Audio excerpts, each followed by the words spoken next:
Welcome back our channel in gig pro coder. I am Rohit. आज की video में देखेंगे कि एक पहले से आपका पास एक टेबल पड़ा हुआ है, ठीक है। आपका पास बना बनाया एक टेबल पड़ा हुआ है और एक दूसरा टेबल है जिसमें आपका कुछ डेटा है। उस डेटा को पहले टेबल में आप कैसे कॉपी करेंगे, लेकिन आपको रन टाइम में टेबल भी क्रिएट नहीं करना। वो टेबल बना बनाया आपको मिला हुआ है, आपको बस उसमें डेटा जो है सब कॉपी करना है। मतलब उसमें भी पहले से कुछ डेटा है और सेकेंड टेबल में भी आपका पहले से कुछ डेटा है। तो हम चाहते हैं कि सेकेंड टेबल का डेटा जो है तो पहले टेबल में कॉपी हो जाए और पहला टेबल में जो डेटा है वो एज इट इज वैसे ही रह जाए, मतलब उसके बाद कॉपी हो।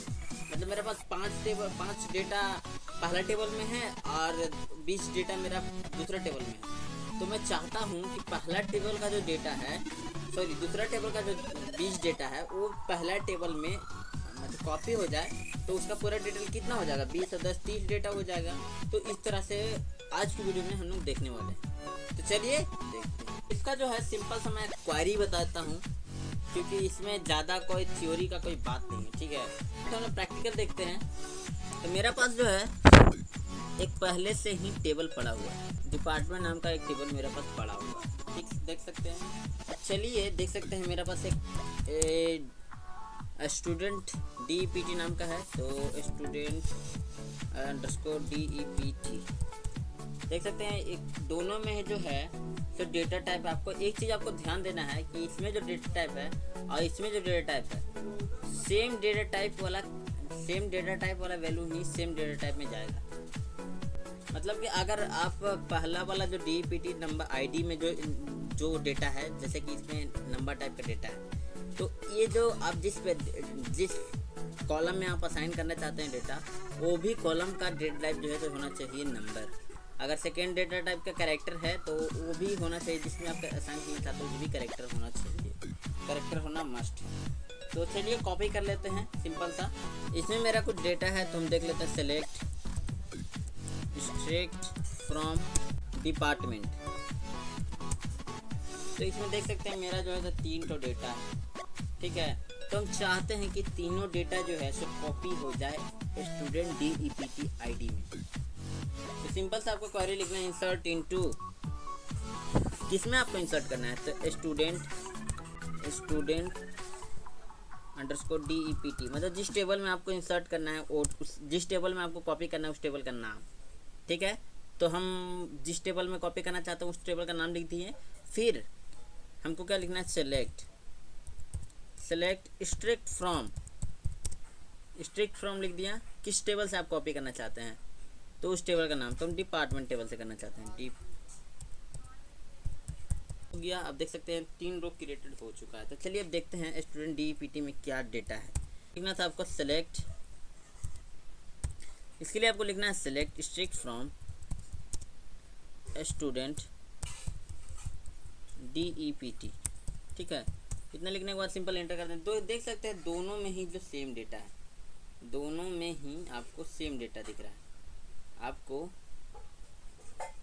अब देख सकते हैं दोनों में ही जो सेम डेटा है, स्टूडेंट डिपार्टमेंट टेबल में भी सेम है, स्टूडेंट DEPT में भी सेम है। तो एक बार देख लेते हैं स्टूडेंट DEPT में सेम है कि नहीं। डिपार्टमेंट देख सकते हैं दोनों में ही सेम डेटा है, स्टूडेंट DEPT में भी आपका सेम डेटा है। तो चलिए एक बार और क्या करते हैं, एक बार और फिर से कॉपी कर लेते हैं, ठीक है। एक बार फिर से कॉपी, इसी क्वेरी को फिर से हम लोग जो है सो इंटर करते हैं। देख सकते हैं 3 रो क्रिएटेड हो चुका है। अब हुआ क्या है, तो ये जो 3 डेटा आपका पहले से अवेलेबल था, 3 डेटा और इंसर्ट हो गया। तो मतलब मेरा पहले से 3 डेटा था और 3 डेटा और इंसर्ट हो गया, जो कि 1003 के बाद इंसर्ट हुआ है। तो देख सकते हैं यहाँ पे स्टूडेंट डिपार्टमेंट में तो अभी 3 ही डेटा है। स्टूडेंट DEPT में देखेंगे तो देख सकते हैं यहाँ पर 6 डेटा आ चुका है। इसी जितना बार आप उस क्वेरी को रन करेंगे, इंसर्ट इनटू जितना बार आप करेंगे उतना बार उस क्वेरी को रन करेंगे उतना बार आपका डेटा जो है सो इंसर्ट होते रहेगा। अब चाहें तो आप दूसरे टेबल से भी इसमें कॉपी कर सकते हैं, आपका डेटा टाइप सिर्फ सेम होना चाहिए। जैसे कि एक बार और मैं कुछ कंडीशन देने के बाद इसको कॉपी करता हूँ। तो जैसे आपको लिखना है इंसर्ट, मुझे एक टेबल में जो है 10 डेटा है, ठीक है। एक टेबल में 10 डेटा है, लेकिन उसका मुझे एक ही डेटा सिर्फ कॉपी करना है। तो फॉर एग्जांपल यहाँ पे मेरा 2 डेटा है, इसमें सिर्फ मैं सिर्फ एक को हम इसमें कॉपी करना चाहते हैं, ठीक है। किसी एक कॉलम के डेटा पूरा डेटा को कॉपी करना चाहता है, एक पर्टिकुलर डेटा को भी कॉपी कर सकते हैं। तो हम एक पूरा कॉलम का डेटा कॉपी करेंगे, एक पर्टिकुलर डेटा को भी कॉपी करेंगे, ठीक है। तो पहले हम लोग कॉपी कर लेते हैं कि एक पूरा कॉलम का डेटा को कैसे कॉपी करेंगे, ठीक है। एक पर्टिकुलर कॉलम को तो लिखना है इंसर्ट इनटू, किसमें करना है, स्टूडेंट, DEPT, सेलेक्ट। यहाँ पर जिस कॉलम का डेटा आपको कॉपी करना है इस कॉलम में, उस कॉलम का आपको नाम लिखना पड़ेगा। तो हम चाहते हैं कि DEPT वाला जो कॉलम है, DEPT ID वाला कॉलम का डेटा जो है तो कॉपी हो जाए मेरे DEPT ID में, ठीक है। तो सेलेक्ट DEPT ID फ्रॉम किस टेबल से आपको चाहिए। हाँ, एक चीज़ को आपको ध्यान रखना है कि अगर आप सेकेंड कॉलम में कुछ भी डेटा नहीं डाल रहे हैं तो वहाँ पर आपको नल वैल्यू चला जाएगा, जो कि आपको नल वैल्यू देना है। किस तरह से देना है, सिंगल कोड आपको 2 बार आपको देना है, ठीक है। फ्रॉम किस टेबल से, तो मेरा जो टेबल है डिपार्टमेंट टेबल से, ठीक। इंटर का देख सकते हैं 3 रो जो क्रिएटेड हो चुका है। तो अब चलिए देखते हैं मेरा स्टूडेंट DEPT वो मेरा है कि नहीं। डिपार्टमेंट में देखेंगे तो 3 ही डेटा है, ठीक है। लेकिन जब स्टूडेंट DEPT देखेंगे, सेलेक्ट स्ट्रिक्ट फ्रॉम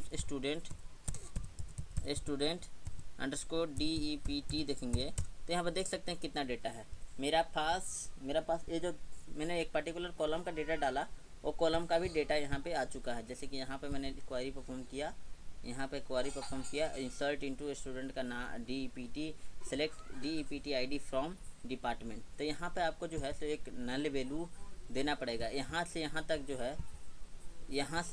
है सो इसमें नल वैल्यू चला आ गया, जो कि ब्लैंक स्पेस है, ठीक है। एक पर्टिकुलर डेटा को हम लोग कैसे इंसर्ट करेंगे, तो सबसे पहले दोनों टेबल का डेटा को एक बार देख लेते हैं हम लोग। दोनों टेबल के डेटा को एक बार देख लेते हैं। देख सकते हैं यहाँ पे दोनों टेबल का डेटा है। तो हम चाहते हैं कि ये जो MBA डिपार्टमेंट है, MBA डिपार्टमेंट सिर्फ इंसर्ट हो जाए, ठीक है। MBA डिपार्टमेंट MBA डिपार्टमेंट का एक पूरा डेटा जो है सो इंसर्ट हो जाए, मतलब उसका DEPT ID भी इंसर्ट हो जाए और उसका जो DEPT नेम भी इंसर्ट हो जाए।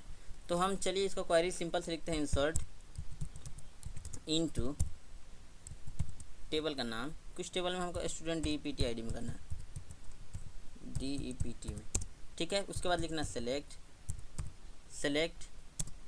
Strict from. अगर आपका 2 कॉलम का डेटा अगर आप 2 कॉलम, मेरा पास तो यहाँ 2 कॉलम है, पर्टिकुलर 2 कॉलम है। आपके पास अगर 10 कॉलम है, ठीक है, तो 10 कॉलम अगर है तो उसको आपको नहीं देखना है। जिस कॉलम का डेटा आपको इंसर्ट करना है बस उसी कॉलम का आपको नाम लिखना है। फॉर एग्जांपल मुझे जो है इंसर्ट करना है MBA डिपार्टमेंट का, तो मुझे क्या लिखना पड़ेगा, DEPT ID कॉमा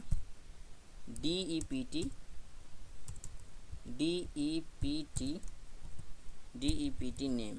आप ध्यान दीजिएगा जिस सीक्वेंस में ये जो आप डेटा लिख रहे हैं उसी सीक्वेंस में यहाँ स्टोर होगा। अगर मैं यहाँ पे अगर मैं उल्टा पल्टा लिख देता हूँ तो ये काम नहीं करेगा, ठीक है। फ्रॉम, उसके बाद आपको फ्रॉम कीवर्ड देना है। फ्रॉम किस टेबल से आपको लेना है, तो डिपार्टमेंट टेबल से मुझे लेना है, डिपार्टमेंट टेबल से। उसके बाद आपको कंडीशन देना है वेयर, यहाँ पर DEPT name is equal to आपको लिख देना है उस डिपार्टमेंट का नाम। तो मेरा डिपार्टमेंट है MBA, ठीक है। सिंपल एंटर कर देना। 1 रो क्रिएटेड हो चुका है। अब देखते हैं कि मेरा डिपार्टमेंट में तो सेम डेटा है, लेकिन जो स्टूडेंट DEPT है वो चेंज हो चुका है। एक डेटा और इंसर्ट हुआ, MBA डिपार्टमेंट वाला डेटा जो है इंसर्ट हो चुका है, ठीक है। तो इस तरह से जो है तो कॉपी किया जाता है डेटा। अगर आप चाहते हैं कि एक पर्टिकुलर हम एक पर्टिकुलर डेटा को सिर्फ ही कॉपी करें, 2 डेटा को भी नहीं, एक कॉलम का सिर्फ एक ही डेटा को कॉपी करें, तो कैसे करेंगे, बस सेम क्वेरी है, इसमें थोड़ा सा चेंजेस आपको कर देना है। सेम क्वेरी है, इसमें आपको बस थोड़ा सा चेंजेस कर देना है। बस इसके जगह पर आपको जो है नल वैल्यू इंसर्ट कर देना है, ठीक है। इंटर कर देना है। देख सकते हैं यहाँ पर जो आपका वैल्यू जो है चेंज हो चुका है। यहाँ पर देख सकते हैं पहले क्या था 1002 भी इंसर्ट हुआ था, MBA भी इंसर्ट हुआ था। क्या हुआ 1002 सिर्फ इंसर्ट हुआ। तो इस तरह से जो है सो काम करता है। अगर आप कुछ उल्टा पुल्टा वैल्यू दे देंगे, जैसे मैं यहाँ पर इंसर्ट कर देता हूँ पहले DEPT ID DEPT नेम, उसके बाद हम इंसर्ट करते हैं DEPT ID। तो देख सकते हैं इनवैलिड नंबर यहाँ शो हो रहा है। क्यों हो रहा है कि जिस सीक्वेंस में आपका जो यहाँ डेटा टाइप दिया गया है उसी सीक्वेंस में आपका जो है सो होना चाहिए आपका डेटा जो इंसर्ट कर रहे हैं। अगर उस सीक्वेंस से अगर हट जाता है, क्योंकि यहाँ पर DEPT नेम दे दिए, तो ये क्या समझ रहा है कि फर्स्ट कॉलम में जो है DEPT नेम इंसर्ट मतलब कैरेक्टर इंसर्ट करना है, जो कि कैरेक्टर नंबर वाले कॉलम में आप इंसर्ट नहीं कर सकते हैं। लेकिन आपको अगर इस कॉलम में अगर नंबर इंसर्ट करना है तो आप कर सकते हैं, क्योंकि हम लोग वैरिएबल में कैरेक्टर नंबर जो है स्टोर कर सकते हैं, लेकिन फर्स्ट कॉलम में आपका स्टोर नहीं होगा, ठीक है। तो इस तरह से जो है काम करता है। अगर यहाँ पर 2 कैरेक्टर वैल्यू रहता है और नंबर इंसर्ट करना चाहते तो वो होता है, लेकिन इस कंडीशन में आपका जो है इंसर्ट नहीं होगा, ठीक है। तो आज की वीडियो में बस इतना ही। आज हमारा जो है अल्टर कमांड पूरी तरह से समाप्त हो चुका है। आज हमारा अल्टर कमांड समाप्त हो चुका है। नेक्स्ट वीडियो में हम देखेंगे व्यू का इंट्रोडक्शन, व्यू क्या होता है, ठीक है। नेक्स्ट वीडियो में व्यू का इंट्रोडक्शन देखेंगे। अगर वीडियो आप लोगों को अच्छी लगी हो, वीडियो को लाइक करिए। अगर आप चैनल बनाए चैनल को सब्सक्राइब करिए। मिलता हूँ किसी अदर वीडियो किसी अदर टॉपिक के साथ। सभी के लिए बाय बाय।